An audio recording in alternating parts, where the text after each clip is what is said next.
Good day, everyone, and welcome to Starscream's Ghost, a Transformers podcast, your episode-by-episode podcast guide through the classic Transformers Generation 1 cartoon and now Japanese anime continuity as well. I am Jeremy Graves, and joining me as per usual, my partner in crime as we delve through the Japanese G1 continuity for the very first time, Mr. Andy Hanley. Good sir, how are you doing? Yeah, I'm doing very well. We're to peek through the curtain. We're recording this a few days before Christmas, so I'm currently in my "oh god, it's a few days before Christmas" mode. But I will try to put that to the back of my mind and think only of Transformers for however long we're here for. Indeed. Another double peek behind the curtain for you, everybody. For regular listeners, if I sound a little bit different to normal, it's because I do, because I have been very ill recently with just all sorts of sinus infections and other stuff going around. So I am feeling worse for wear, but I really wanted to get one more episode in the can before we got to Christmas and New Year. By the time you're hearing this, it may be long after Christmas and New Year for all I know. So if that's the case, hope you had a wonderful time. The other peek behind the curtain is that today is a slightly different format, Andy, because normally we would go for the 3-episode chunk of discussing things, but today we are focusing on 2 episodes. That's got nothing to do with the fact that the following 2 episodes after these is a 2-parter, but you never know, it might be.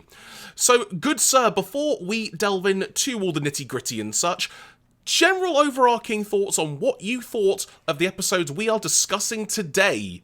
Episodes 7 and 8 of Transformers Headmasters.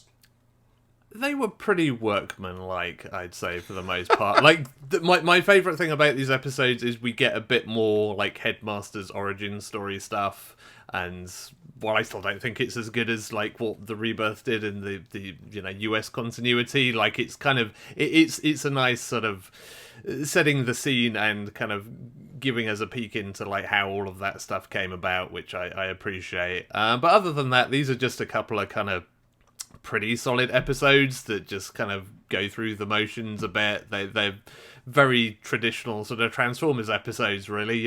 They have a beginning, a middle, and an end, and that's kind of it. So yeah, they feel like those sort of typical mid-season. This is no multi-part story. This is just relatively standalone, but with some little odds and ends smattered in to keep your interest. I agree. It was nice to delve into the backstory of the Headmasters more, which we'll get onto in a few moments. And as for the second episode of the day, we're discussing episode 8. It's weird. I loved the concept of the episode, but it felt so Monster of the Week. It's quite insane, really. Yeah. 6 Monsters of the Week, perhaps. Who can say?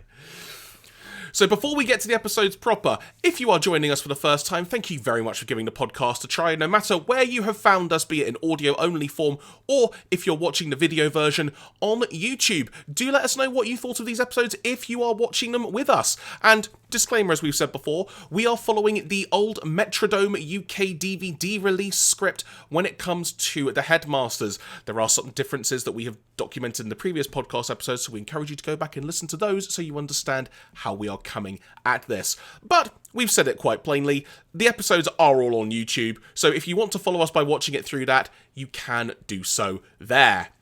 Andy, today's episodes are the 4 million-year-old Veil of Mystery and Terror of the Six Shadows, which, as we were talking about at the end of the last podcast, Andy, when it comes to episode titles, so far Headmasters has been phenomenal. Yeah, they're perhaps overly descriptive, but they're also, very, very good. And if it's pretty compelling, just a Veil of Mystery is pretty exciting, but a 4 million-year-old Veil of Mystery, it's sign me up. It's definitely some strong titles here, at least. So from there, let's get straight into this, folks. It's time to discuss episode 7, the 4 million-year-old Veil of Mystery. We begin on planet Char, which, it's got to be said, Andy, compared to how this planet was looking in Season 3, and I know we've alluded to this previously, Char has had quite the makeover. It's full of, proper built cities and such. It kind of looks like another version of Cybertron at this point. Yeah, that was literally the first note that I made of Char's had an upgrade. They've really, they've really gone all in. I mean, the Decepticon ability to build bases incredibly fast continues, I guess, in this in this whole G1 continuity, because it seems like wherever they end up crash landing, suddenly just now we've got a really cool base now. It's kind of why do they even want to take anything else on? Like, they can just make a nice planet for themselves. Like, who needs Cybertron? That's all I'm saying.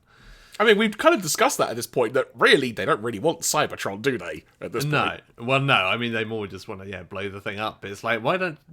You've built yourself a nice house. Just, like, chill out and, I don't know, get Netflix plumbed in and you're all set. On Char, we then cut to an unspecified location, where we have the following dialogue exchange. Galvatron: "They're all useless. Can I rely on anyone?" Cyclonus responds with, "How about me, Cyclonus? I'm loyal and have never made a major mistake." Can we just call that into question? Because I'm pretty sure in the very previous episode of this podcast, we were pointing out Cyclonus making a number of major mistakes. So he threw a boulder on Galvatron's face. Yeah, I mean, as mistakes in the presence of your boss go, that's a pretty big one. So it's pretty bold of him to be like, I've never made a mistake. It's like, pretty sure Galvatron remembered that one. I liked Galvatron's response to that line, though, which was simply, "Loyalty is tactically useless." Yeah, I feel like that should be like, because all the Transformers toys on their tech specs, everybody had their motto, and I feel like that should have been Galvatron's motto: "Loyalty is technically useless." Scourge then walks in to announce that, okay, quick pause, quick refresher for folks.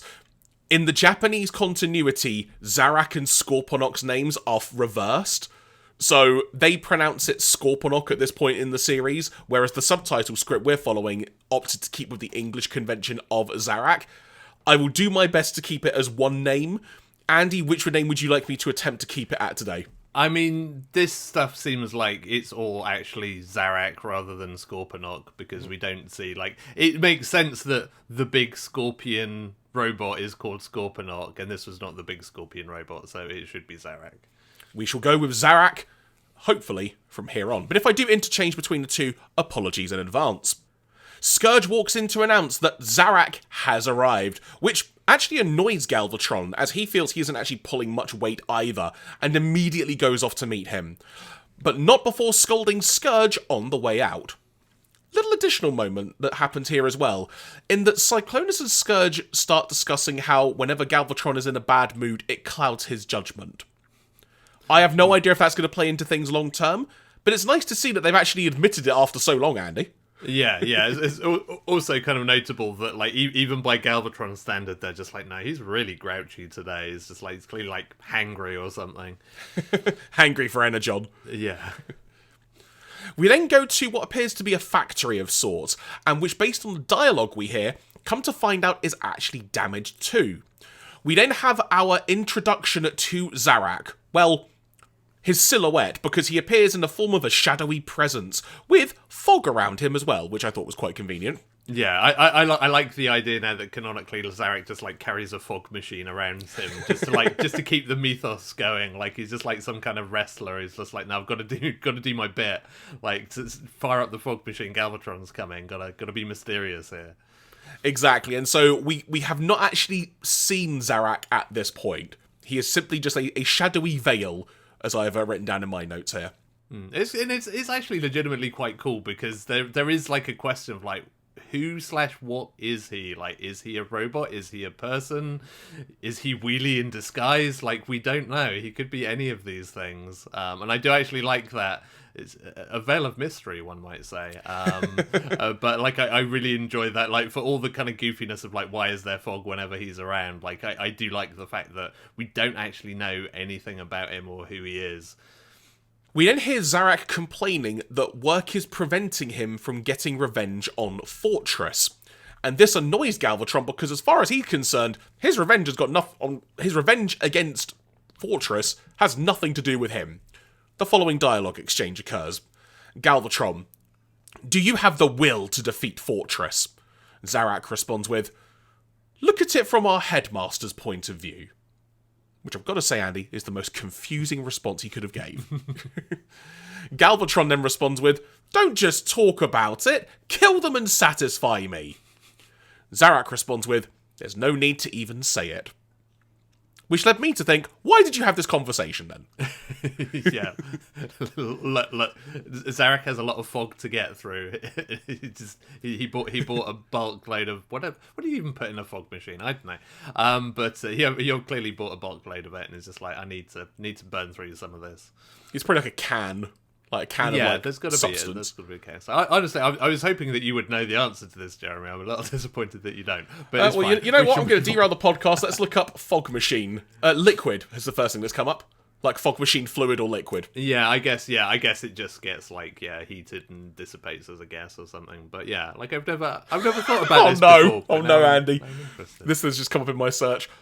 Most quality machine fluids are sometimes called fog juice. Fog juice. There you go. If you've learned anything from this podcast, I'm proud to say it's the Starscream's Ghost word of the year. Fog juice. Even better, I've just found one that's called dense fog juice. Yeah, well, yeah. I mean, I'm sure Zarak is all about the dense fog juice. If you wanted a quote for this podcast, you got it. So from here, Zarak then leaves and meets with the Decepticon headmasters in preparation for his new plan.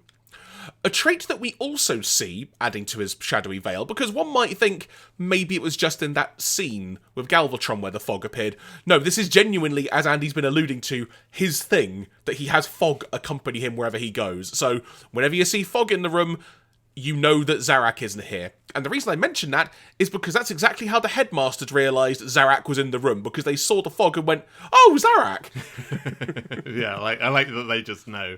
It's like, it kind of ruins the mystery a little bit, where it's just like, oh, yeah, that must have been Zarak's there. We then hear the narrator say, "Some hours later, a report arrives at Cybertron HQ, or Autobot HQ, take your pick, on planet Athenia. We then see RC receiving a report that their base on planet Proum, or Prown, depending how the subtitle script felt at that moment, is under attack and are requesting the assistance of Rodimus." The narrator in a later scene described Proum as, quote, "a sandy planet far to the northeast of Athenia," quote.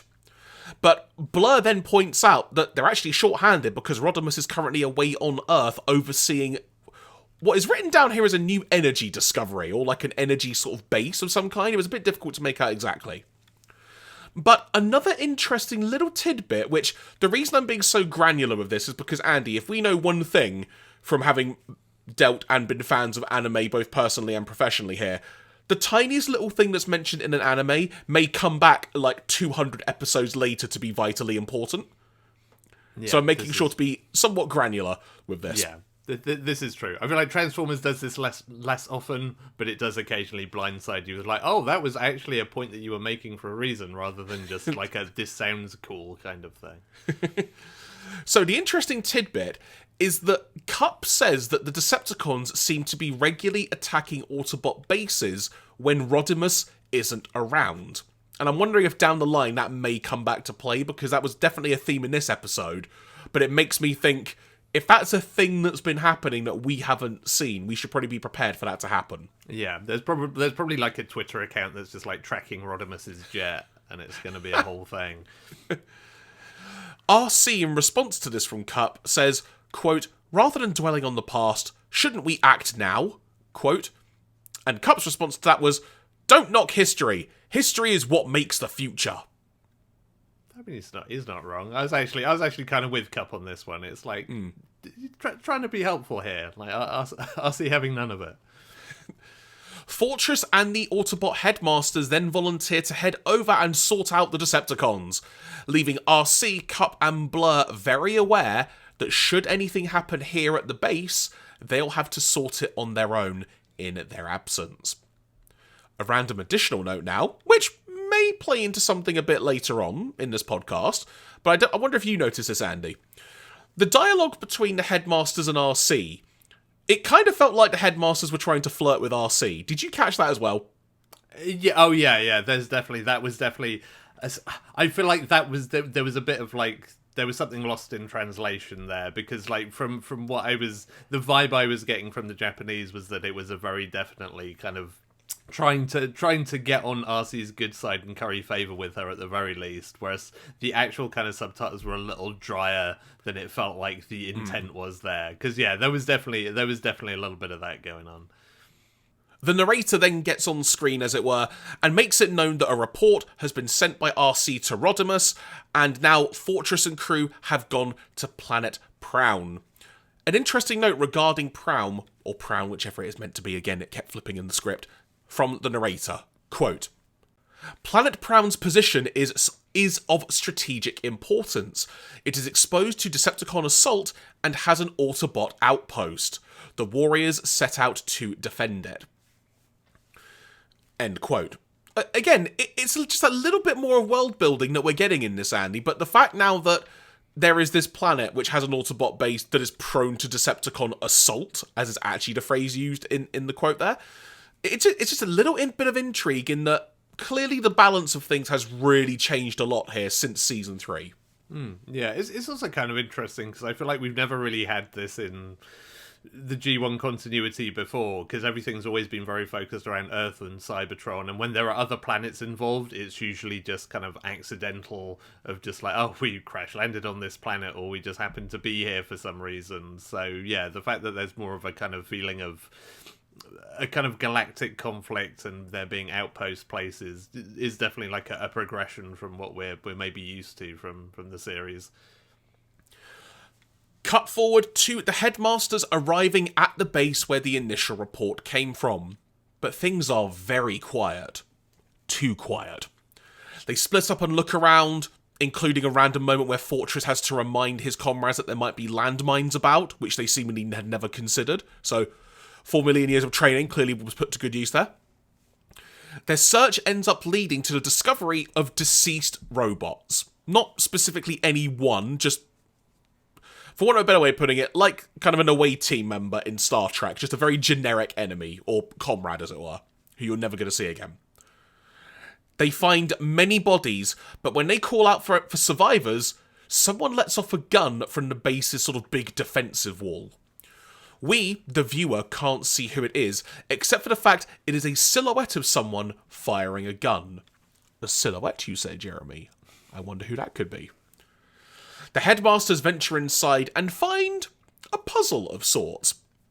Because the Autobot seemingly holding the gun that was fired moments ago was already dead, creating a mystery of how him firing the gun could have actually occurred.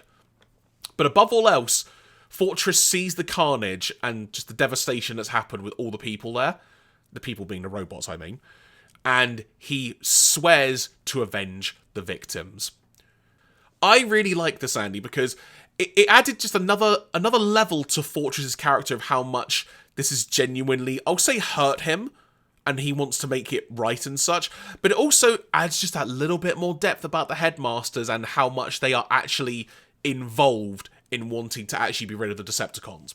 Yeah, there's definitely that. And again, there is that slightly darker tone here that, you know, we've not really had mass murder much in there's not been much genocide in Transformers G1 overall, and you know, even kind of post, you know, apart from the movie, but like, you know, even post movie, like even that being a bit darker, it's we've not had anything quite like this, so that's kind of quite striking. I quite liked the very brief little sort of like mystery, almost like detective story subplot for a hot minute of just like, wait, well, how was this gun fired? Like, you know, the rifle's clearly just been discharged, but the body's been dead for longer. Like, what's going on here? And it plays out quite nicely. So yeah, it's quite a good little, quite a good little scene there. Although I did.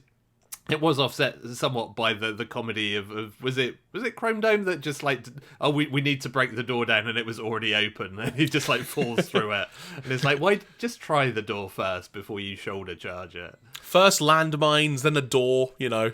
Yeah, oh yeah, and the whole landmine thing, yeah, them just like hopping around, being like, why didn't you tell us there might be landmines? It's like, guys, you're supposed to be like professional soldiers here.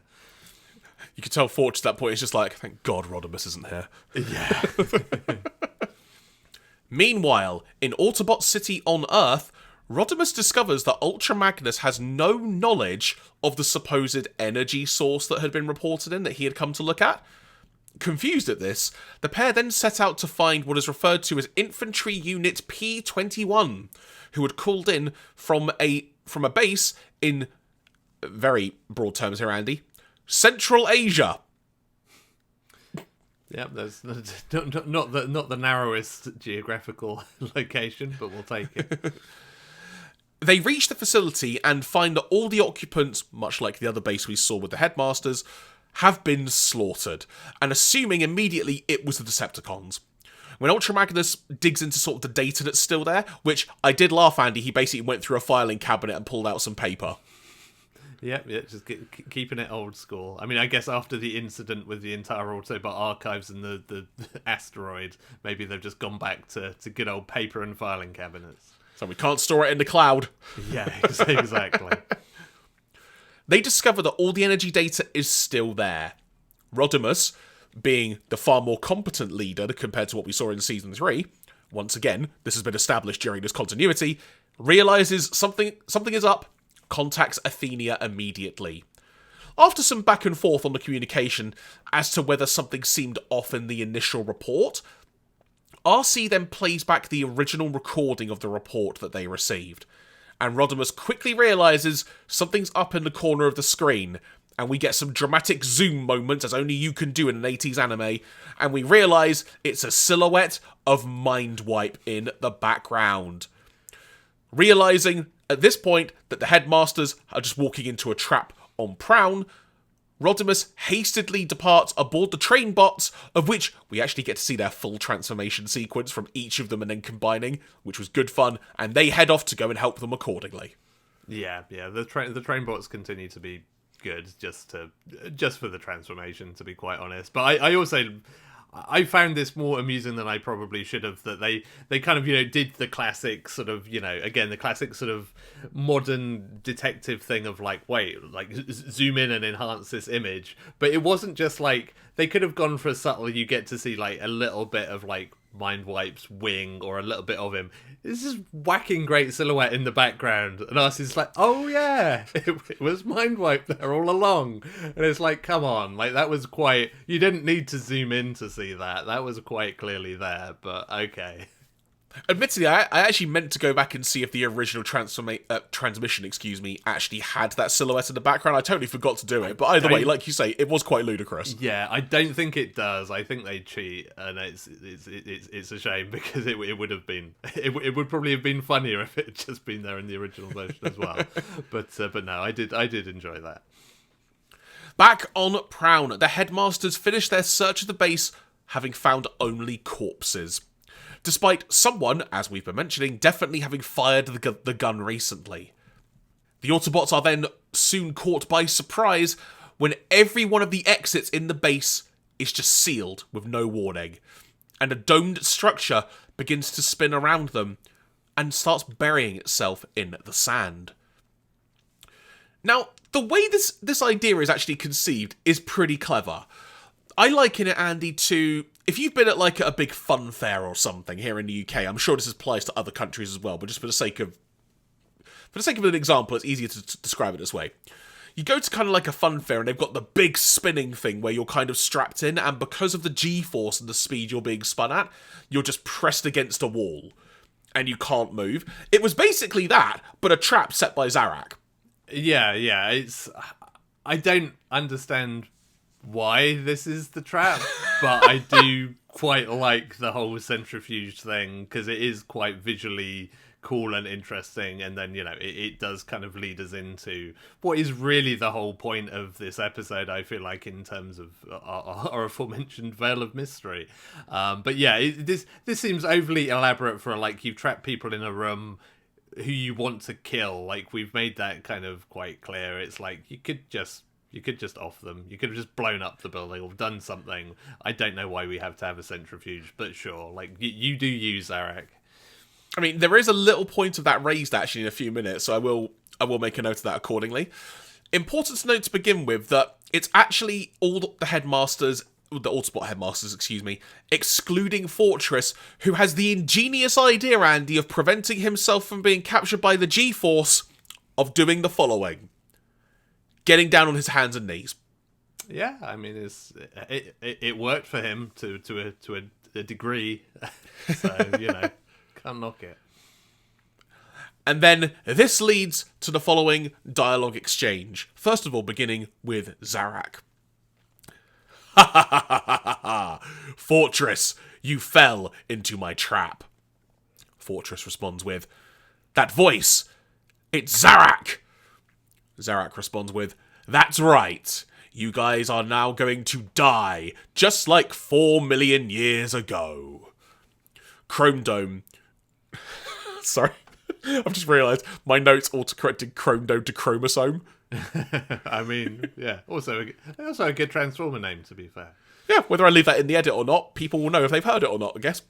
So, Chrome Dome responds with, what is this? If you're a warrior, reveal yourself and fight. Zarak then responds with, don't talk nonsense. You'll feel the power of my science. It's all remote controlled. Take that. And at this moment, the speed of the dome increases and Fortress is now pulled towards the wall.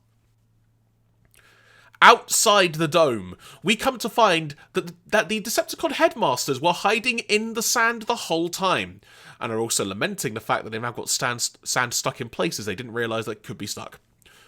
But also, Andy, and I'm wondering again if this is going to play into something later on, which is why I'm being extra granular on noting this stuff today, they're kind of noting, I don't like the fact we're not having much fun here. Like, I wanted to be part of dispatching them. But it's at this point we can see the dome is slowly sinking into the sand, but it's also alluded to the fact by one of them, it may have been Mindwipe that said it, that this is just a test from Zarak, so we're going to get some action soon, don't you worry about that. Yeah, and it's like, testing what? Like, how long Fortress Maximus can kneel down before he gets, before gravity takes its course? The dome finally stops spinning, and the Autobots attempt to break out, only then for a torrent of sand to come rushing in, because they are now underground, if you will, so the sand is just pouring in. We then that's not a word, we then begin to get events recalled from the past of the Headmasters, from when they first reached Planet Master. The narrator begins speaking as we see a flashback of sorts as well.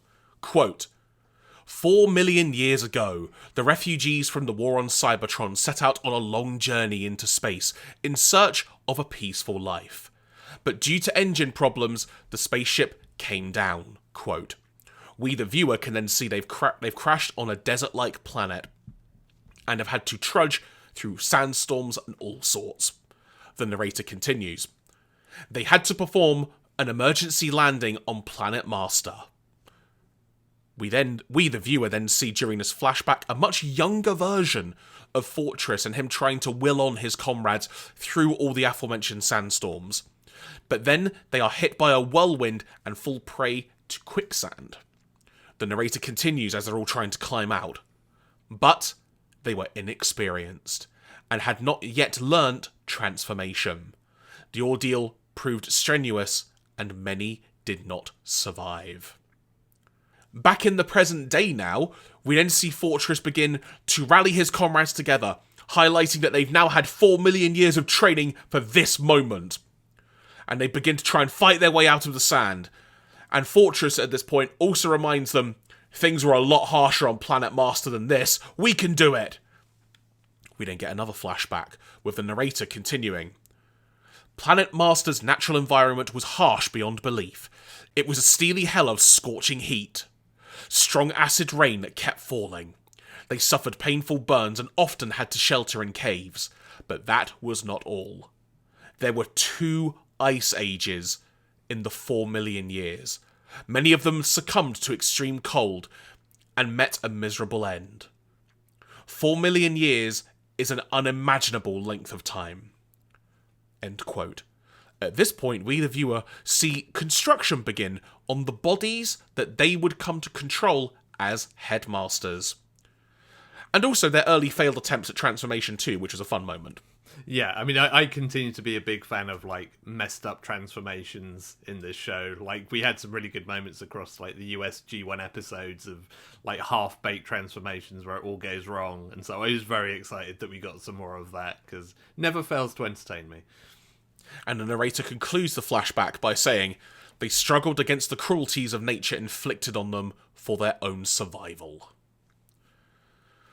Now, remembering all of this that has occurred, the team perform a cross-head on, exchanging transectors to boost their powers and escape the sand trap. Now, interestingly, Andy, this is treated like this is the first time we're ever seeing this, but as we talked about on the last podcast, we actually saw this a tad bit in action during that last episode. Yeah, I mean, I'm not sure whether, that's just like a weird sort of episode continuity thing, or whether... Because there's part of me that feels like they seeded it in as a, like, oh, hey, by the way, this is just a thing that can happen, and then this is kind of the real proof of concept of, like, this is why this is really impressive. I don't understand why they don't just wear each other's heads all the time. Yeah, I know. I'm willing to go with that. I still, every time this happens, I'm like, I need to fish out my original G1 Headmasters toys to see if this is also a thing in the actual toys and it changes the tech specs on them, because I'm now convinced that it does, but I feel like I'm going to try it and I'm going to be sorely disappointed, and that's not actually how it works. Oh no, Andy. You mustn't ruin your childhood for the sake of this. But that said, I want to know. Exactly, yeah, like I have to... I could probably just look it up online somewhere, but that's not the same. It's not as much fun. But it's about the chase, Andy. It's the hunt of the information, isn't it? Exactly. Following the cross-head oning... That's a weird phrase, but I'll keep it. Yeah, let's run with that. They clash with the Decepticon headmasters waiting above, who perform a cross-head on of their own to fight against them. But the numbers are still too much for the Decepticon headmasters. We see Mindwipe calling out for Zarak, but is nowhere to be found. Mindwipe then saying, "Where is he when you need him?" At which point, Galvatron arrives aboard Astro Train. We get to see Astro Train. I was so happy. And Rodimus then arrives with the train bots. And just as it looks like we're about to get a really big fight on our hands, the headmasters step between the two leaders and request, having stared death in the face just a few moments earlier, that they take the Decepticons on themselves and manage to hurl the villains into the sand trap. So they actually did that quite spectacularly. Astro Train then plucks the Decepticons from the trap, and they retreat as the Autobots look on while the Decepticons are just hanging off Astro Train, which I thought was weird, Andy, simply because you can fly. Yeah, well, also we know that, like, Decepticons can fit inside Astro Train. Like, you can just about fit Devastator in there. So I'll let them have it, because it's a better visual image of their retreat, of, like, everybody just, like, hanging on. So it works better. But yeah, there are question marks of, like, you just get inside Astro Train. That's the thing you can do. The episode concludes with the visual, as I just mentioned, of them literally hanging off Astro Train, and the Autobots looking on. The narrator saying during this, quote, "Through wisdom and courage, the headmasters shake off the Decepticons, but nobody knows what dirty tricks Galvatron might come up with next. The fight for justice continues until the day when peace will dawn." And that was the end of the episode. Like we said, Andy, there's nothing much about this episode, but what it does do is provide a lot of backstory for the headmasters, which we've been wanting to hear more about. And I think the way they did this, though, as we've discussed, the circumstances are a bit weird, to say the least, but the way it occurred and the way they demonstrated everything that they'd been through, it was done very well. Yeah, I mean, I think you can kind of track, like, the writing process for this, where they were clearly like, oh, we need to do the backstory of, like, the Autobot headmasters, something sand, quicksand, and it's like, okay, how do we build an episode around this? But yeah, like, I do really like the backstory stuff. Like, you know, I'm kind of always a sucker for that. But that was a really well done little segment. Like, I really liked the pre, like, actual headmaster character designs. Like, there's a very specific kind of Transformer look of that kind of robot, where they're sort of a bit more human than your typical Transformers, that I really, really like. That is kind of... It's basically kind of based off of like the robot head designs of the Headmasters, really. But I really like the look of that. It's a good little bit of backstory, and yeah, like, you know, and then on the sort of the counterpoint to that is we've finally seen a bit of Zarak, but we still know absolutely nothing about him. And so, you know, that's kind of interesting, especially now we've had this Autobot backstory of like, well, what's the deal with the Decepticon Headmasters? Why does Zarak not like Fortress very much? You know, etc., etc. Where does he purchase his fog juice from? Or all of the big questions. And so that's you know, quite compelling in that, as well as answering kind of one thing, it's also set up a whole bunch of other questions which it will hopefully answer in due course. Yeah, and who knows how long they may keep this thing going when it comes to revealing Zarak. I get the feeling we might be here for a while before we actually see him. Yeah, and that's the way it should be, to be honest. Now they've set this whole thing up, like, that feels like that should be a kind of end of season reveal almost, or, you know, something towards the tail end of this episode run. So yeah, I'm interested to see where they go with that. From there, we now head to the TF Wiki to see if there are any additional trivia notes or factoids that may help piece together a few other bits, or perhaps just some interesting notes we may have not considered. As we've just alluded to, this was the first appearance of Zarak, but we obviously will not see him, I say in his final form. That may even in itself be a wrong way. We may not just see Zarak for a while yet. Another note, when preparing to switch heads, Highbrow calls Chrome Dome Chrome. There is a reason for this. This is the name of Chrome Dome's headmaster robot from the Japanese toy line. Although at no other point in the animated series is it indicated that these small robots have different names when they are not connected to their transectors. In the same scene, Hardhead calls Brainstorm Storm. This is not the name of Brainstorm's headmaster in the Japanese toy line, where it is called Kana, a squishing up of Arcana. Which means this is anyone's guess. Perhaps Hardhead and Highbrow's heads are named Hard and Brow, or perhaps they're just nicknames. Yeah. I mean, it's fair, you know, you shorten people's names when you're buddies, so yeah, like, why not? I think I would much prefer being called Chrome rather than Dome. Yeah. I mean, it's definitely the preferable of the two. Yeah, probably only his mum is allowed to call him Dome. Just like goes, Dome, will you do your homework? Yeah, exactly. As we alluded to, Andy, on the last podcast, we discussed Rebellion on Planet Beast. That's the episode in question where Crosshead-On technically debuted, but again, they sort of really give it the emphasis in this episode. Trivia note. Pram is stated to be northeast of Athenia. That's an absolutely nonsensical direction to the use of relation to objects in space. Yeah. I mean, I guess if you've got a two-dimensional map of space and you're looking at it that way, then sure. But yeah, in general terms, that's not going to be much use on your sat nav. Random additional trivia note. Apparently, the Headmasters took a 2-week break between the airing of the previous episode and this one in Japan. Fair enough. So there we go. Foreign localization. So I don't know how, Andy, there's a big note regarding the English dub, so I guess I'll just start with that. Here we go. So, first of all, the title from the Omni Productions dub is 4 Million Years, The Veil of Mystery. Yeah, okay. Fine. The Omni Productions dialogue script included on the Region 2 release of the Headmasters series, which is the DVD set we're taking this from, gives the episode title as 4 Million Years, spelt YRS, then The Evil of Mystery. Okay, well, yeah, somebody just clearly having a bad typing day on that one. Veil was originally written in where evil was, and then crossed out in pen and replaced.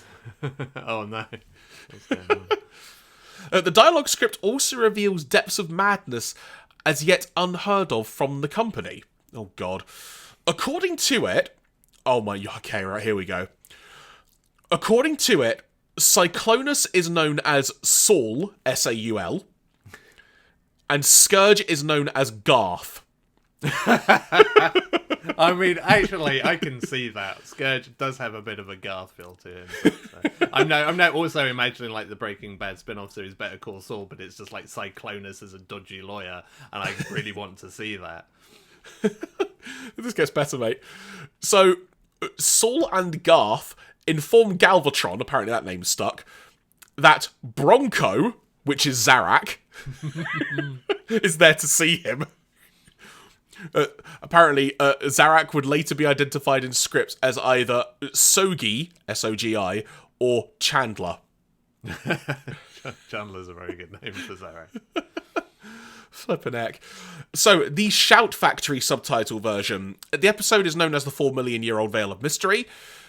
This episode begins a common tendency for characters to use scrap in place of rough language found in the original dialogue, as it occurs in nearly every episode after this.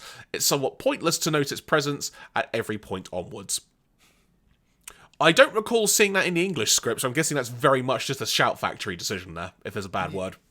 Yeah. I mean, it's weird that there are words, given that this is still, relatively aimed at kids. It's, well, I don't know, I guess in Japan, like, they swear it up in Naruto and stuff, so I suppose it's not that surprising, but I'd have thought this would be such an age range where there wouldn't be anything offensive enough that they'd have to switch it out. Yeah, I'm just trying to think, at this point in Japan, would the original Dragon Ball have been airing? I'm trying to think what else may have been going on around that time. I think this is maybe slightly pre that, but yeah, it's the same ballpark. It's around that time, definitely. Additionally, we have got... So I'm going to let you choose first, Andy. Would you like to know the localized name for Mandarin or Italian first? I feel like the Italians are usually pretty good at this. Let's hear it. So, past comes back, Headmasters in danger. Yeah, I mean, that feels like a very literal, boiled down translation of the 4 Million Year Old Veil of Mystery, but okay. The Mandarin title. The Mystery of 4 Million Year Old Phenomenon of Veil. Okay, so somebody just really wanted to use the word phenomenon, I guess, somewhere. So there we go. That was episode 7, The 4 Million Year Old Veil of Mystery. Andy, before we move on, any additional notes or anything else that you noticed that we should make mention of before we head on? No. No pun intended there for the record. No pun intended. That's a shame because that was very good. No, I mean I'm just disappointed that I don't think we get any of Garth in the next episode. But... I won't lie. We might have to check out this episode in English now just to hear the dub, just for that scene alone. Hi folks, Future Jeremy here, just chiming in quickly with an editor note. Unfortunately, during the recording of this podcast, we did not become aware until after the fact that there was an issue involving my microphone, which specifically affected a 10-minute period of the recap you are about to hear. So from the 1 hour mark to 1 hour 9, you will notice that my voice sounds very different. That's because we used the backup audio source that we had running to fill in that gap. I've done my best to clean up the quality and such. It's still very listenable, but I just wanted to give you context as to why I will sound different for that 10-minute period. With that being said, back to the show. Right, well, from there then, let us advance to episode 8 of Transformers Headmasters, known as Terror of the Six Shadows. We begin with a shot of space and a black silhouetted craft flying by. The narrator saying, quote, "Something terrible is about to happen on Earth." Quote. I mean, it's just another day in the year, really. Name me a day where something terrible doesn't happen on Earth. We see the ship head towards what I think was Earth, and we cut to the train bots arriving on Earth themselves by Mount Fuji. The narrator then comes back on and says, Daniel and Wheelie have come to the birthplace of the train bots, Japan. I won't lie, Andy, when I heard that, I'm like, yes! We're getting an episode set in Japan. I am game for this. Yeah, it's kind of surprising it's taken us this long, to be honest. But also, like, are we going to get Trainbot's backstory in that case? Because I want to know, like, how were they created? I mean, you know, I realise at this point we have, like, 100 Transformers that have just, like, been dropped into episodes with zero backstory or origin. But come on, at least give the Trainbots a bit, like, why trains? Why Japan. Well, I mean, I imagine if they were British trains, I mean, they'd be terrible. They'd be delayed all the time then. Yeah, exactly. Like the replacement bus service bots. But yeah, like I feel like there's a story that needs to be told here, and I'm hoping that we get it. Yeah, so just to tell everyone now, this is not the Trainbot's backstory, which is what I thought we were going to get, and I was so up for that. So I really hope we get this at some point. Apparently, the Trainbots have brought Daniel and Wheelie on a trip to their birthplace of Japan, but the fun comes to a crashing halt almost immediately when they're looking at one of the big large screen televisions that you see on the side of the buildings in Japan, and then a shadowy robotic figure comes on the screen. Not Zarak, it should be said. And we hear that shadowy figure say, quote, "Citizens of Japan, I want all the energy in Japan. If you resist, we will destroy you." End quote. At Autobot City, everyone is unable to identify the mystery figure, let alone confirm if it's a Decepticon or, as is randomly peppered into this scene, Andy, a mysterious third force, which I initially took to mean, is this how the Quintessons come back into the fray? Because they just don't exist at this point, as far as I can tell. Yeah, or is it the Junkions? I mean, genuine question. Have none of the Autobots seen this character already, like in this continuity? I thought at least some of them have encountered the individual in question that appears in this video, and I was a little bit like, surely somebody would recognize him. We got a one-on-one fight near enough between said character, who I guess we're keeping as its own veil of mystery for the moment, and Ultra Magnus. Yeah, that's what I thought as well, because I was like, I'm sure this has happened. I mean, it's pretty obvious right there from the title that there are 6 shadows as to who this character is. So if you've not been following along, then, you know, maybe you've missed out, but it's pretty obvious who it is. But yeah, I just had that feeling, especially because this version is just like his normal robot mode, and it's like, somebody should recognize this, I feel like. I mean, again, if there's one thing that's been recurring throughout this series, it's the Autobots maybe not being the best organized when it comes to figuring stuff out, but it's like, it's not that hard. Like, you know, so somebody should be able to join the dots on this. But anyway, I digress. You think. At this point, Ultra Magnus contacts Athenia, and we see a quick transition scene where Rodimus and the Autobot Headmasters depart for Earth. We then cut to Char, where Cyclonus and Scourge are incensed that anyone other... Actually, no, wait, what are their names again? I need to get this correct now. Sorry, bear with me. Oh, that's right, sorry. So, on Char, Saul and Garth are incensed. I'm not going to do that, everyone, I promise. Yeah, it just doesn't work, does it? When you actually use it in context like that, it's like, no, this just sounds like an episode of EastEnders. I was going to ask, has there ever been anyone called Saul on EastEnders? But you know what? I don't want to know, so I'll leave that question there. I'm sure there's been a Garth, at least. There must. Let's not get onto that. So, on Char, Cyclonus and Scourge are incensed that anyone other than the Decepticons would dare to steal Earth's energy, and vow to steal it from the unknown robot. Despite a strange lack of interest in their plan and desire to do so, from their leader Galvatron, who simply tells them, quote, "Your talk bores me. Do it together if you're so keen." I'm actually starting to really warm to Galvatron in this series. Right? It's just like, he's just like so done with everybody's nonsense. And he's just like, I'll just do whatever you like. I don't care. Just get out of my face. There's part of me that's really craving to hear Frank Welker say some of these lines of dialogue. Yeah, if only. We then see Cyclonus and Scourge interrupt what appeared to be a very lucrative game of poker, Andy. I don't know if you noticed this, but this appeared to be very lucrative for someone. Yeah, I mean, again, can we have the backstory of where all this money came from? Like, you know, I mean, if they want all of Japan's energy, why not just buy it at this point? I mean, look, Char is a different place. They've clearly got casinos there now, you know? Yeah, for sure. So, the Decepticon Headmasters were trying to be recruited for the mission by Cyclonus and Scourge, and to put it quite frankly, they weren't really all that interested, so they didn't. Later, when the two arrive on Earth, Scourge and Cyclonus, they receive no more help from a very relaxed Six Shot. I say relaxed because he's literally sipping from a wine glass of Energon, which is a wonderful visual. Yeah, he's having a good time. And I'm probably going to use that same screenshot in the thumbnail for this podcast, so you'll get to see it, everybody. Have fun with that.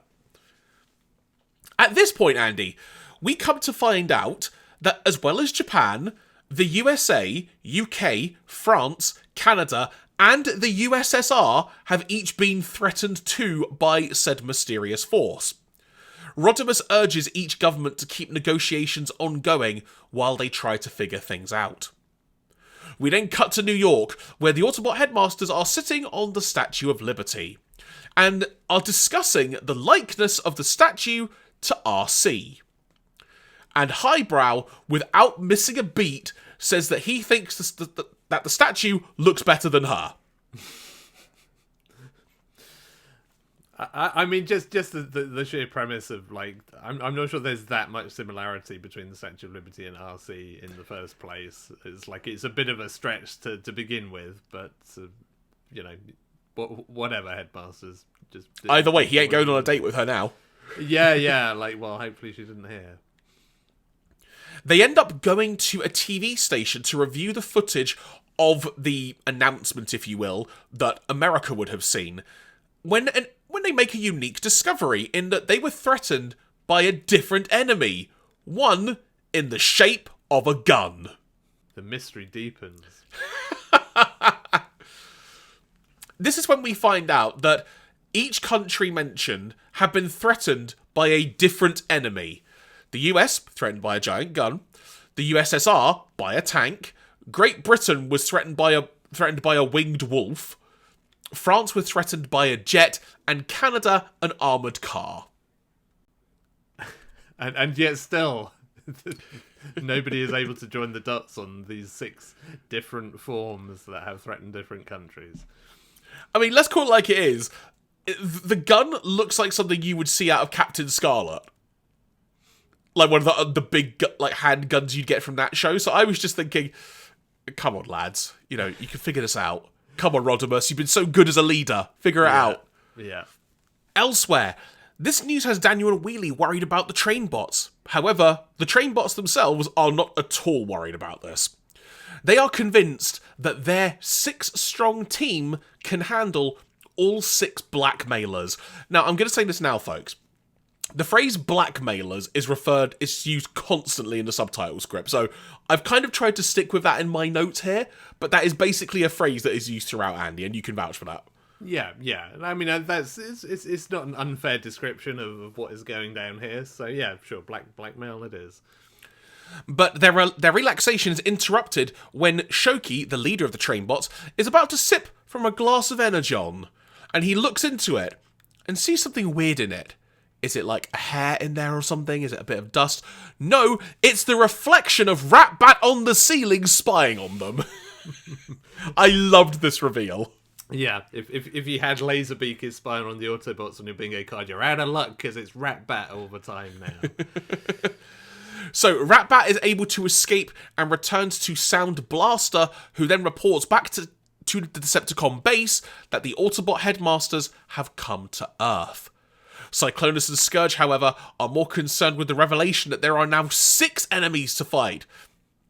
Even if 6 Shot, standing right next to them, is not at all concerned by this. Come on, lads. Please. It's like, yeah. I mean, at this point, you might as well just be like hanging out in a t-shirt that just says, "It's me" on it. But no, apparently still completely beyond everybody that this might all be one person. So they said that they are going to stop the Autobots from getting the upper hand and leave Sound Blaster and a quite rightly maniacally laughing 6 Shot to guard Dino Base, aka Trypticon. Then, Andy, we cut to stereotypical foggy London, where the winged Zarak's wolf. There? Does that mean Zarak's there? Maybe Zarak's in London. Maybe Right. that's what's going on. There you go. Where the winged wolf shows up and scares 2 people riding on horseback. That's the London that I know. Yep. And like, what year is this set? Like 2011 or something? Something like that now, isn't it? Yeah, it's like, yeah, that's what we do. It's how we roll. At this point, the Headmasters and Metroplex head out. Yes, folks, Metroplex is involved in this as well. Only to arrive too late. The narrator says, quote, "On the trail of the blackmailers, the Autobots land in Britain, and at the same time, the Decepticons, Cyclonus and Scourge head for Britain. But when the Autobot warriors arrive on the scene, the blackmailers have vanished without a trace." Quote. They just realised that everyone was on strike, and it's like, well, I'm not going to get anything done here. We might as well go somewhere else first. As long as the train bots don't join them, we're fine. Yeah. I mean, I guess that's why the train bots didn't go to Britain, because it's just like, well, no, just can't do anything. Or they're just like, no, their train infrastructure is too bad. We can't be dealing with that. Yeah. While they are there, however, New York is attacked by a giant gun in the sky, and both the Autobots, as well as Cyclonus and Scourge, are unable to get there in time to stop it. There's a random interaction during the New York scene as well, with the Headmasters finding Cyclonus and Scourge hiding behind a wall as they try to figure out how they're going to contact the blackmailers. They get cornered by the Headmasters, and the opening line from one of them, the Headmasters that is, saying it to Cyclonus and Scourge, is simply, "You two, are you out on a date?" Oh, I forgot that line. That's very good. Before rapidly flying away. Back with Rodimus. He speculates that the blackmailers will be hitting Japan next. The reason for this is because he is citing a successful energy generation program that's been announced recently as the reason.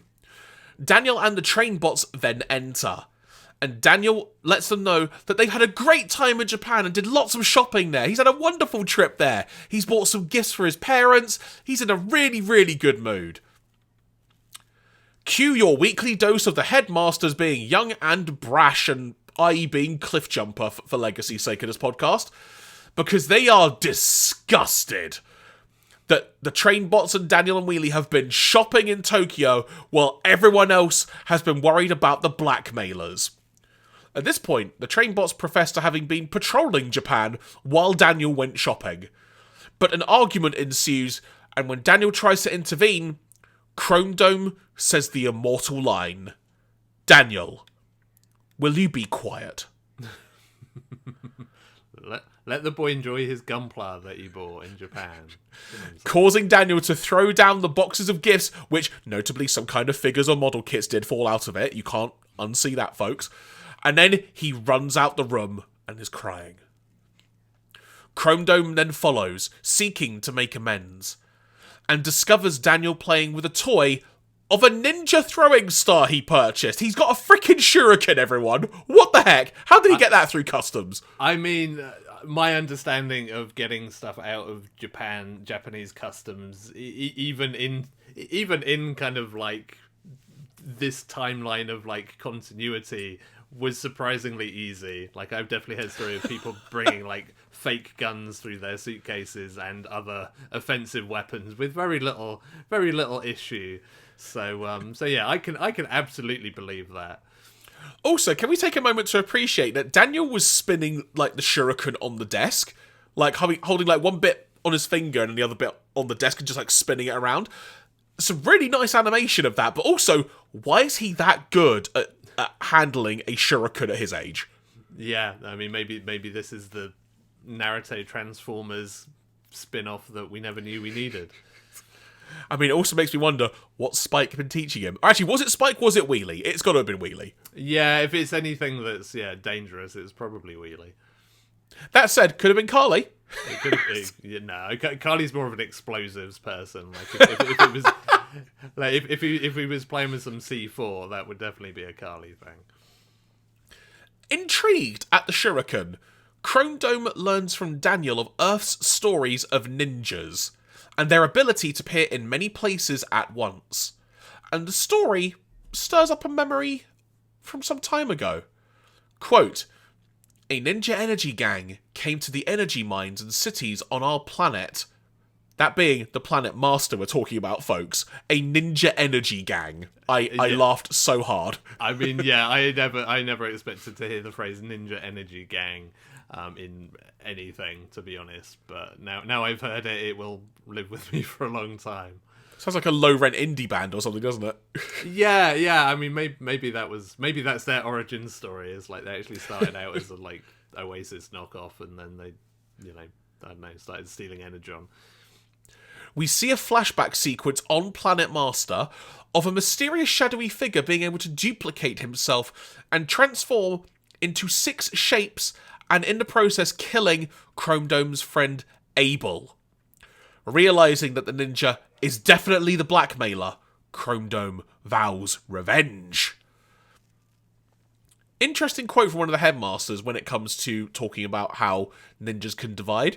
They say, "It's typical of a ninja to divide into 6. Which, if more modern ninja cartoons, let's cite Naruto as an example, is anything to go by default, it's normally just a couple. Yeah, six does seem, it's almost like they chose that for some other reason entirely, and then that's not actually accurate. But then again, this is where we get into the whole ninjas were never real discussion, and that's a whole other thing. Nothing to do with trying to sell perhaps a toy that can change into 6 things. Indeed. I'll bring that back up as a note, actually, because that is what this episode does scream of, by the way, Andy, in terms of being an advert. Oh yeah, like this is 100%. I mean, this was this is the commercial that the US continuity never got, because they never really seemed to know what to do with this character, so it was just kind of there occasionally. Whereas this is a very deliberate, like, hey, look at this guy, isn't he cool? Tokyo soon comes under attack from the robotic villain. Now, the way I've described this scene, Andy, it's the Transformers equivalent of a kaiju rampaging through a city. And also, because I can cleanly say it now, Andy, you can see it's 6-shot. It just is. There's no shadowy veil. It's him. It's his natural form, if you will. It's his color scheme. It's 100 billion% 6-shot. Yeah. Who could have foreseen this? Who saw this coming? The train bots then plead to be allowed to defend their homeland of Japan. Rodimus allows it, much to the annoyance of the Headmasters, who claim it's indulgence on their part. Which, I mean, guys, come on, line up, We then see the train bots travel to Japan and merge into their combiner form of Raiden to go and fight the blackmailer. Quick side note, Andy, because I know we discussed this before when we first saw the train bots and we were reading about them. Because of the pronunciation in the dub, we have now had it confirmed it is pronounced as Raiden, which I think is what we figured out it would be anyway, but we 100% got the confirmation this episode. Yeah, that makes sense. We get a brief battle between the two, but the fight takes on a new twist, you could say. This is when Cyclonus' Scourge arrive with Trypticon, aka Dino Base. And an interesting animation note here is that we actually get a real sense of scale between 6-shot fighting Raiden and then who then has to fight Trypticon. So we get a proper decent scaling here of how, quite frankly, just the size difference between all of them. And especially, Andy, because 6-shot really takes it to Raiden on his own, even before Trypticon arrives. Yeah. Again, as mentioned, in terms of trying to sell the toy, that feels like that kind of factors in there. But yeah, again, this is one of those nice little things that we'd almost forgotten in the post-movie like animation side of things, where scale was not really the strong suit of season 3 of Transformers, and now it is back in safer animation hands. They actually care about which characters are bigger than others in a way that is far more satisfying. And then we also get to see the fact as well that Cyclonus and Scourge are piloting Trypticon like it's a combined giant robot from a Super Sentai a la Power Rangers show. So that's another interesting note about Trypticon, because I don't think we've ever seen that before either. No, I mean that's not right, to be quite honest. Like I'm not sure that should be a thing, because yeah, like, he's not like a mindless robot, like he is a transformer the same as everyone else. So the idea that he's being piloted is quite frankly offensive to me. I don't like it. Despite their best efforts, Raiden is heavily outnumbered, trying to fend off both Trypticon and Six Shot's attacks. Seeing this on the monitor back at base, and despite some mixed feelings earlier in the episode, the Autobot headmasters rush to aid their fellow comrade, fending off They also arrive really flipping quickly, it's got to be said. I don't know where they're based, but they've got their flipping heartbeat.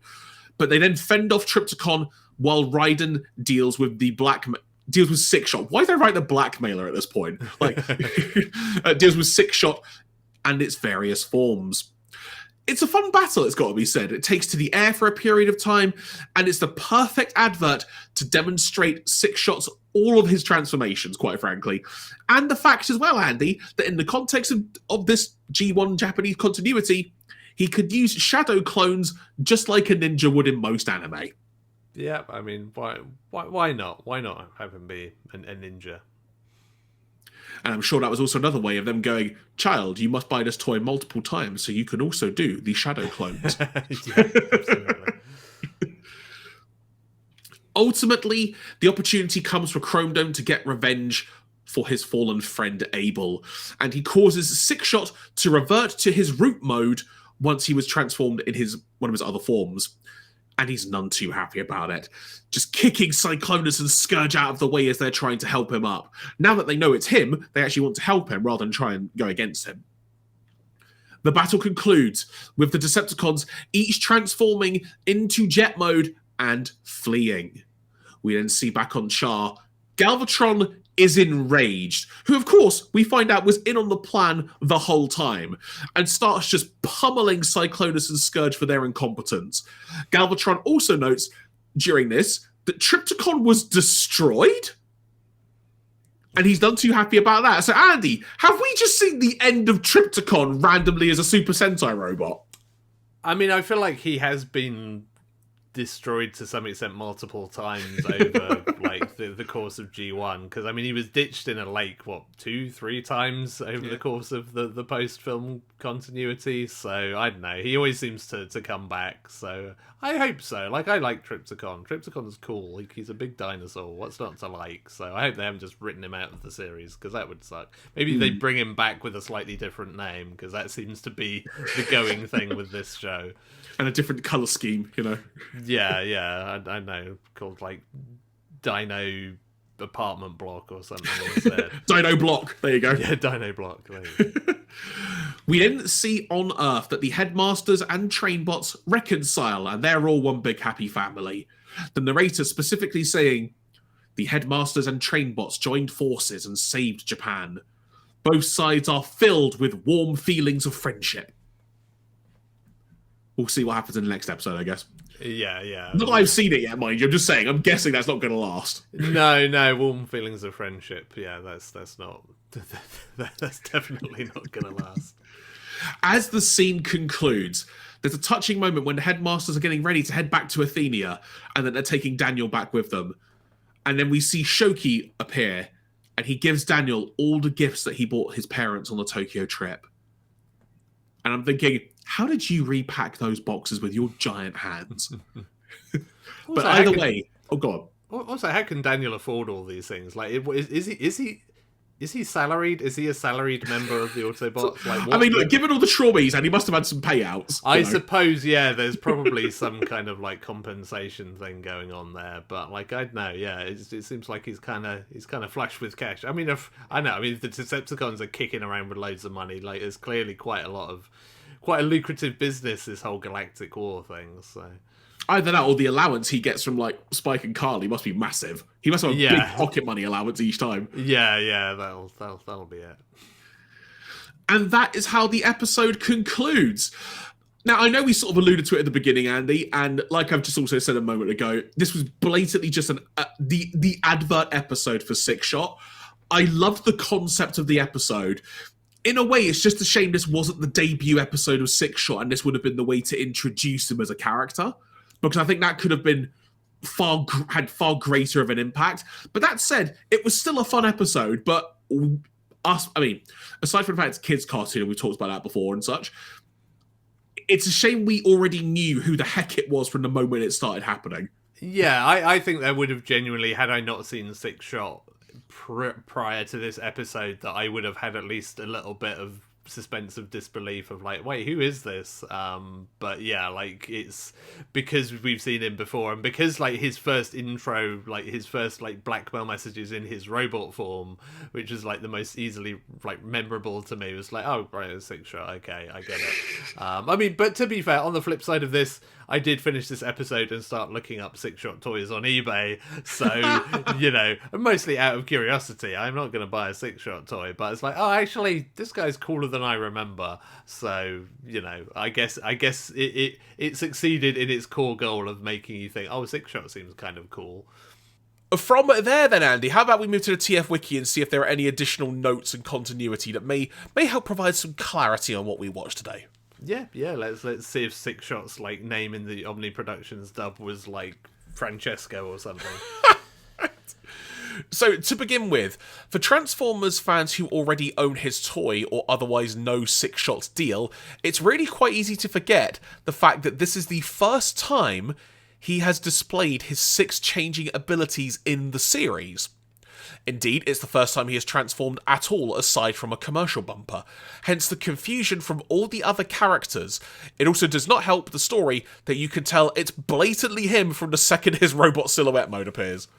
Yeah, and I guess that is the weird, the part that, yeah, we maybe forget, having watched, like, you know, the US cartoon where, you know, he gets his very brief cameo of like, hey, look, these are all my modes, that happens in like 10 seconds, and then he's barely seen of again. So yeah, I guess it maybe works a little bit better, but yeah, again, showing his robot mode first was the poorest choice of this episode. In addition to debuting Six Shot's transformations, it also introduces his assorted ninja-related powers, including the ability to create, as TF Wiki puts it, numerous solid light duplicates of himself, and apparently the ability to remain entirely cloaked in shadow even in the middle of a shade-free sun-baked desert. Yeah, sounds handy. Apparently he'll be making good use of this power and more later in the series. Is this going to be the reveal that he was actually in every episode? It's just you couldn't see him. The Trainbots merge into Raiden for the first time in this episode, but this is treated with shockingly little dramatic flourish, especially for Japan. In fact, absolutely nothing special is made of this first combination at all. Perhaps because we've seen them do it in the opening credits for 8 episodes already, completely stifling any sense of surprise about the whole thing. I agree to a point, but still just the idea we got to see it happen in an episode, it excited me, but I hadn't considered it from that point of view. Yeah, I mean, it's, again, like, this is a six-shot episode, so you can understand why they didn't want to go in on that, but it does make you wonder, you know, having talked about we want our Trainbots origin story, the fact that they've kind of had a focal point in this episode and done nothing with it suggests that maybe we won't be getting that, but we'll see. Along with Thief in the Night in the Season 3, this is another episode which proves that the Soviet Union's 1991 collapse didn't occur in the original animated series continuity. It's almost like it was produced before that happened or something. Yeah, I mean, it would have been way weirder had they had like a sort of, you know, a post-Soviet collapse Russia in this show, and be like, it's like that thing where like things that The Simpsons predicted have all come true. It'd be like, wait a second, how did this come about? A fun little Transformers the movie reference here, Andy. Did you notice that Wheelie once again wields his seldom used slingshot that he used against Grimlock in the film? Oh, I hadn't noticed that. I think I just blank Wheelie out of my mind whenever he appears at this point, to be fair, so that's probably why. Transformers references. When Daniel drops the box, several figures that could be Transformers fall out, but they show a surprising amount of articulation for toys during the time the show was made. Looks like they guessed correctly that Transformers figures would be more articulated by 2011. Yeah, they're playing the long game in promoting those toys. but yeah, it's I mean, that is an interesting like question, because if you were like, if Transformers was real, and like, you know, people would absolutely be making like toys of the Transformers anyway, like even if it wasn't a cartoon, because they are still cool robots, and even if they were wrecking the planet all the time, you'd be like, yeah, but they look pretty cool, and people would want to own toys of them. So it's not unreasonable to assume that even in this continuity, Transformers toys would exist. on the animation and technical errors portion of this. I'll just read out one or two of these and we'll see how many we ultimately are going to use. When Six-Shot attacks Tokyo in robot mode in the final stages of the episode, the kaiju scene that I mentioned, rather than being entirely shrouded in shadow, he has been brought up in full colour. Although it was always astonishingly obvious it was Six-Shot, just based on his silhouette, this surely must have been a mistake, as the shocked reaction to his true identity does not come until he is blasted from the sky some minutes later. Yeah, that does seem like somebody missed the memo on what they were trying to do in that scene. London is depicted as a fog-shrouded forest that people ride through on horseback. For God's sake. I mean, again, maybe this is them predicting what the UK would be like in 2011. And they weren't a million miles off. They're maybe just like a decade too early, because we're heading that direction, folks. When New York City was last seen in the episode Only Human, it had a ton of ridiculously goofy, futuristic buildings about it. So tall, they dwarfed even the World Trade Center. These buildings are nowhere to be found in this episode, and New York appears as it did, actually, in the 80s. Yeah, I'd forgotten about that, but yeah, it was. I mean, given that London, the UK is now just a big forest, I suppose everywhere has regressed apparently. A few additional trivia notes. We mentioned earlier that there was like a 2-week gap between the last episode and the one we discussed on the previous podcast airing. This originally aired as a double bill with the next episode we'll be talking about on the podcast next time, Andy, on September the 4th of that year.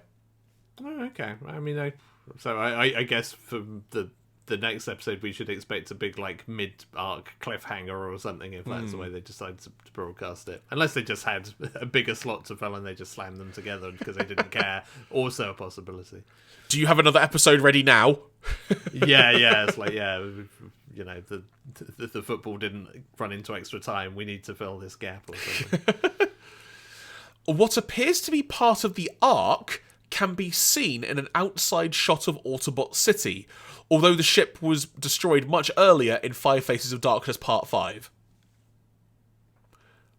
Now that they mention it, there is something that is coloured like the Ark. Yeah, I'd forgotten more about the Ark being blown up, because, I saw that and just like, oh yeah, okay. But then I guess if this is...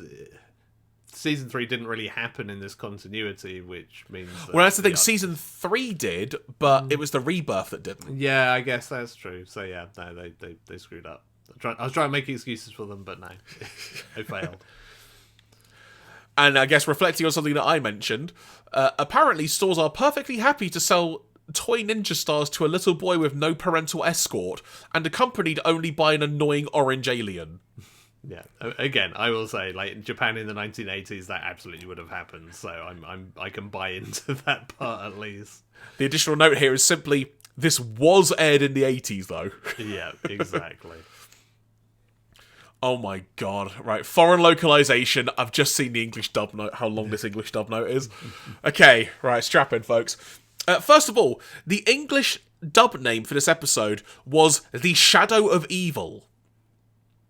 Which is not bad, I kind of like that. It's not, but the Six Shadows is kind of the point. Like, I feel like they're kind of... If they're basically saying it's all the same person, which is kind of even more of a spoiler than everything else.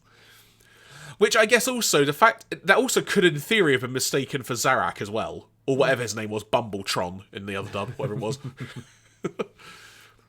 So... The Omni Productions dialogue script included on the Metrodome release of the Headmasters series gives the episode title as The Show of Evil. I mean, with their dub, perhaps. According to the dialogue script, the shadowy Six-Shot is Saul, and Scattershot is Garth. And so are Cyclonus and Scourge. I mean, they just clearly just given up naming anyone by this point. The unshadowy Six-Shot is listed under his own name. As Cyclonus and Scourge are consistently called Saul and Garth in the script otherwise, these identifications were presumably an error. Okay, Andy. I'm just going to read this. Shoki, the train bot, Their lines are listed as coming from the character name Hard.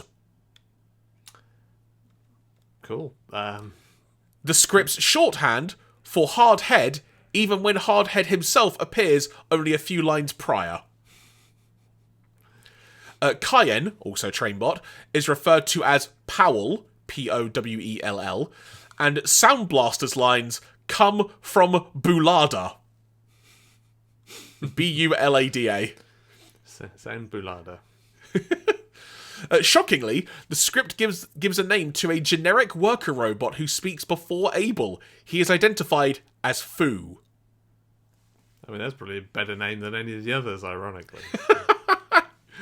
Shout Factory subtitles. The episode is known as Terror of the Six Shadows. The point that Japan has succeeded at generating energy at the bottom of the ocean is glossed over as an unspecified, successful energy generating program. Okay, that's interesting, because that was actually in our script as well when we watched that. So maybe there's a little bit of cross-pollination on that. So, I mentioned Foo a second ago. Foo's single line, "Get out, energy gangster," which is a great line, is translated as, "Go away, you thugs!" Yeah, that was definitely one of those things where it felt like this is not a direct translation. You've kind of taken some liberties with this one. So we got additional foreign localization, Andy. First of all, Mandarin was the terrible Six Shadows. In Russian, it was the Shadow of Evil. And then I'll give you a choice, Andy. We've either got Spanish or Italian. Which would you like to hear first? I feel like the Italians let me down last time, so let's say the Spanish one. Okay. Spain was Malevolent Spectacle. I mean, that's very generic, but it's two very good words, so I'll give them that. And Italian was Fear, the Monster's Six Shadows. Oh, that's actually good. The Italians have redeemed themselves. That's a very good title. And there we go, folks. That concludes this edition of the podcast. But before we head on to what is going to be coming up next and doing our proper outro and such, any additional notes you had noted down with regard to that particular episode, Andy? No, I mean, just if Santa is watching, I would like a six-shot toy for Christmas, please. Just saying. So, folks, I mentioned next time. What is happening next time? Well, we'll be moving on to episodes 9 and 10 of Transformers Headmasters, which, as alluded to earlier, is a two-part story. Is it our first two-parter of the series? Technically, or named two-parter, I should say? First named one, I guess, because there's definitely been continuity. Well, because the first few episodes were kind of like their own thing, but they weren't named as such. Yeah, and this two-parter is known as Cybertron is in Grave Danger. Again. So we'll be touching on those. In terms of a time frame, folks, gonna be honest, not entirely sure. At this point, Andy, probably fair to assume, depending on when this is ultimately released and how quickly I can edit it amongst illness and such, probably wouldn't expect it until the beginning of 2023, I would say. Would you say that's fair? Yeah, I suspect we won't be recording this till the new year, so it'll be sometime then. I was going to do the traditional like US Transformers narrator voice. Like, it's the year 2023, but I'm not good enough for that. There we go. So, hope you will stick around with us until then. If you want to find us on Twitter and Instagram, our usernames are at StarscreamsPod. And if you feel so inclined, why not go back and check out more of the archives? As mentioned at the top of the show, we have covered every single episode of Transformers from the start of the US continuity, including the movie, right through until now. So if you want to perhaps reminisce over some of the wonderful stories, or perhaps some of the bloomin' awful stories that we have had to indulge in, you can do so, and it's available now. And of course, as well, we also have an additional option to be able to keep an eye on us and keep followed on Patreon. We're not looking for any money for additional content and such. It's purely just a way to have a long-term audio archive solution. You can search for that at patreon.com/starscreamsghost. Andy, before we wrap up, anything else you would like to impart on our wonderful audience? No, I think, depending on when this comes out, Merry Christmas, Happy New Year, hope you had a good Christmas or New Year, delete as applicable. I echo that sentiment as well. Folks, thank you very much for listening and or watching. Until next time, from myself, Jeremy Graves, from him, Mr. Andy Hanley, we've been Starscream's Goes to Transformers podcast. Take care, and speak to you next year. Bye, everyone.